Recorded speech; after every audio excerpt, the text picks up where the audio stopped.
ये दर्दनाक तस्वीरें नवाबगंज क्षेत्र के गौशाला की हैं, जहां मधुनगला ग्राम की गौशाला में दर्जनों गायों की मौत हो गई। इस घटना से पूरे इलाके में हड़कंप मच गया है। इस दर्दनाक घटना से आहत पैनी नजर सामाजिक संस्था की अध्यक्ष और आम आदमी पार्टी की रोहिलखंड प्रांत उपाध्यक्ष एडवोकेट सुनीता गंगवार ग्रामीणों के साथ मिलकर प्रशासन के पास पहुंची और ज्ञापन सौंपा। इस दौरान सुनीता गंगवार ने कहा कि गौशालाओं में पशुओं की दुर्दशा के लिए पूरा जिम्मेदार तंत्र गौशाला प्रबंधन से लेकर प्रशासन तक जिम्मेदार है। उन्होंने आरोप लगाया कि गौशालाओं के लिए आने वाला फंड गायों पर खर्च न होकर बंदर बांट हो रहा है। उन्होंने कहा कि अगर प्रशासन ने लीपा पोती करने की कोशिश की तो संस्था ग्रामीणों के साथ मिलकर धरना देने पर मजबूर होगी। प्रशासन को एक ज्ञापन दिया गया है जिलाधिकारी महोदय के लिए, जो अध्यक्ष उसमें मधुनगला और फतेहगंज जो गांव है वहाँ की जो गौशाला है, उस गौशाला में कम से कम सैकड़ों की संख्या में पशु मृत हुए हैं, गायें मृत हुई हैं और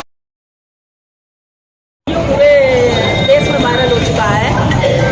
जो दुर्दशा गौशालाओं में गायों की हो रही है, उससे ज़्यादा पूरी स्थिति कहीं नहीं देखी गई।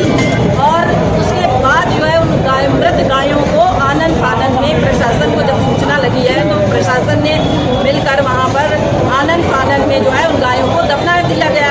ना ही उन गायों का पोस्टमार्टम हुआ कि वो किस वजह से मरी है, जबकि वहाँ पर देखने पर जो निरीक्षण करने पर यह पाया गया कि गायें बहुत ही बुरी स्थिति में वहाँ रह रही, ना तो उन्हें चारा मिल रहा है, ना सही पानी मिल रहा है और गंदगी में वो रह रही हैं, पूरे कीचड़ में रह रही हैं। जबकि गौवंशी पशु कभी कीचड़ में नहीं बैठता है और वो वहाँ बैठने पर और बहुत बीमारी फैली हुई। जब मैंने स्वयं वहाँ पर जाकर देखा वो मुझे जाने नहीं दे रहे थे गौशाला में। गौशाला के भीतर ऐसा क्या है जो जाने नहीं दिया जाता है?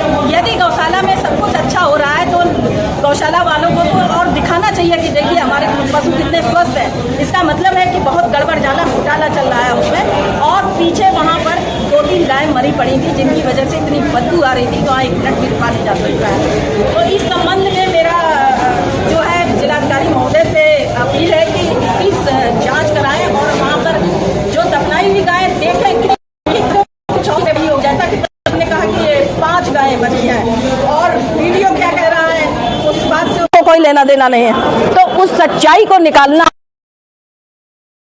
इन गायों की जो दुर्दशा हो रही है वो बर्दाश्त के बाहर है। और ये पशु जो हैं ये अपने आप अपनी रक्षा नहीं कर सकते हैं, ये मनुष्य के ऊपर डिपेंड होते हैं। हम सबकी जिम्मेदारी बनती है इन पशुओं का संरक्षण करना।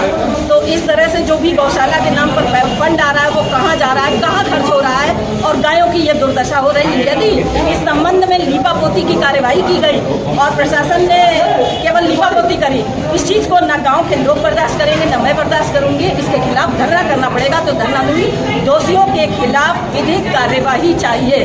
जो भी दोषी है उसके खिलाफ मुकदमा। इस संबंध में कुल्लड़िया थाने में तहरीर भी दी गई है, जबकि इससे पहले ग्राम के लोग गए थे तहरीर लेकर, तो उनकी तहरीर को लिया नहीं था कुल्लड़िया थाने ने। क्यों नहीं लिया पुलिस प्रशासन ने? ये सवाल है। इसका मतलब है कि आप कार्रवाई नहीं करना चाहते हैं। फिर मैं गई हूँ तब उन्होंने तहरीर ली है और उस पर जो है जो भी दोषी है, मुख्य दोषी है, उस पर मुकदमा, जो और भी अगर दोषी हैं तो उन सब पे मुकदमा लिखा जाना चाहिए। बाकी गौशालाएं ठीक है? नहीं, और भी गौशालाओं के बारे में अच्छी खबरें नहीं आ रही हैं और मैं इस संबंध में और भी गौशालाओं का निरीक्षण करूंगी और गायों की इस तरह से हत्या नहीं होने दूंगी। देखना यह होगा कि प्रशासन इस मामले में क्या ठोस कदम उठाता है और क्या दोषियों पर कोई कड़ी कार्रवाई होती है या नहीं। ऐसे ही हर बड़ी खबर सबसे पहले पाने के लिए जुड़े रहिए स्टार न्यूज भारत के साथ।